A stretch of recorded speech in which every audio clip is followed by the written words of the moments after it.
Thank you for taking the time to learn from Indigenous Knowledge Keepers in Red Deer. This is a conversation with Elder Maggie Looney. We're talking about protocol, how to begin engaging with an elder or knowledge keeper, and hugs. All right, hello. My name is Deirdre Ashenhurst, and I work as a facilitator with the City of Red Deer. I work with diversity and inclusion issues within the city, and I'm here talking with Elder Maggie today, and we're doing some conversations about truth and reconciliation, and hopefully they'll be educational about how to learn. All right. Good morning and good day to everybody.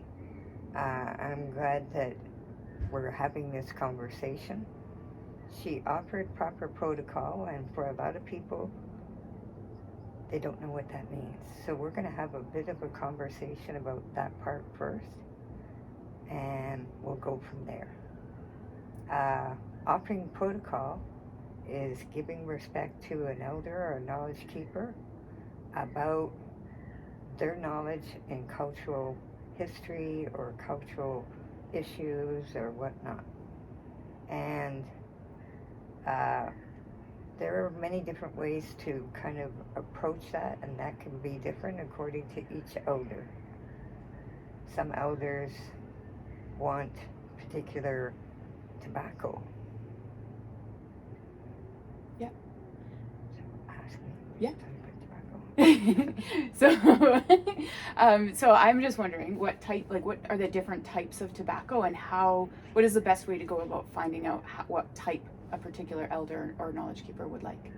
In Red Deer, we have a number of different places. We have the Friendship Center, we have UAVS, we have Shining Mountain, and we have an elder circle. So sometimes if you contact them first and you ask them, we'd like to speak with an elder, and they'll give you a little, maybe sometimes frontage information, and they'll sometimes ask you about what type of teaching it is and whatnot, because protocol means like a contract. This is a contract saying that I'm going to do something and that I am committed to that, right?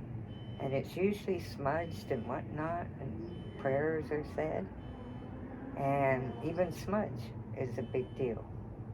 So we're talking now, when we start talking about truth and reconciliation, we talk about different forms of education, and hopefully there's more education that goes on and more understanding, because there's a lot of issues. And we won't go through all the issues, but we're going to go through some of the introductions of how do you approach an elder, right? What do you say? Yeah. What do you do? And how do those things start, right? How do you start a conversation? And what is it that you need to be aware of? And a lot of the things we're trying to call to, those calls to action from the 94 recommendations, and hopefully education comes in various forms, and a lot of the various forms start with understanding, right? And that can start with, in this particular one, has what in it? Tobacco. It has actual organic tobacco in it. In some, they may be asking for sweetgrass, or they may be asking for diamond willow fungus, or they're asking for ground cedar or buffalo sage. And you need to learn, again, from an elder, from a knowledge keeper, how to make prayer ties, how to make tobacco ties, and things like that. Mm-hmm. And so if someone, is there a difference really if someone had tobacco in a case like this one versus one that they have tied themselves? No, that's as acceptable as the other one. And people ordered that online. We recommend this one because it's done by Indigenous people. I'm not promoting any that you buy online or that you know, because that can come from anywhere. Make sure it's culturally appropriate and not appropriated, right? Yeah. So that's, again, talk to the knowledge keepers, talk to the elders. That's really important. Yeah. All right, so some of the other things that I've seen is that people will offer fabric, and I'm just wondering about the significance of the fabric. Okay, some of the fabric recently is starting to change. Because they used to tie it around trees, and what is consistent in fabric nowadays is a lot of plastic, so they stopped doing that. But the fabric is about the colors. And according to each elder, there's different teachings about fabric, right? And most of the business about colors have to do with the 4 directions, and there'll be teachings on that. And you can ask about the 4 direction teachings. We can't go through all of that this time. But for most of the people here, these 4 colors, yellow representing the east, red representing the south, blue representing the west, and white representing the north. And then that's applicable here. And then they usually have flowered prints that are called grandmother's prints. And then I have, for myself, a different color other than red. And for the West, I have also a different color. But there's many different things just concerning that. When we also talk about truth and reconciliation, we talk about the knowledge from the knowledge keepers needs to be honored and respected. We also talk about the idea that everything has happened, and lots of trauma and lots of multi-generational, intergenerational trauma. And for a lot of us, we have different healing paths to take. And we have different things to do, culturally and otherwise. So when you're asked to learn about it, start with, where do I go? Well, call the Friendship Center, right? Ask to speak to their cultural coordinator. Go to Shining Mountain. They also have a Métis elder there, right? So we're talking First Nations, Métis, and Inuit. We're not talking about just First Nations, all of them, right? And all this knowledge. So for most of us, we're looking that we have more inclusion, that the conversation starts to bridge some of these gaps where there's not a lot of guessing going on. And there's not a lot of, well, we suppose. Well, ask. That's what we're asking. Ask the questions.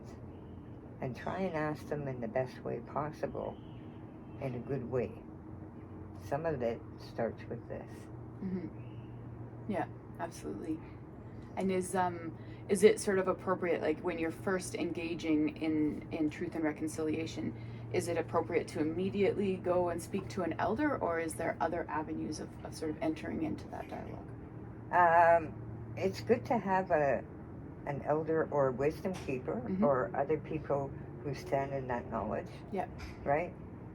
To at least sort of start the circle. And then we start about, what's the circle? Yeah. Right? Yeah.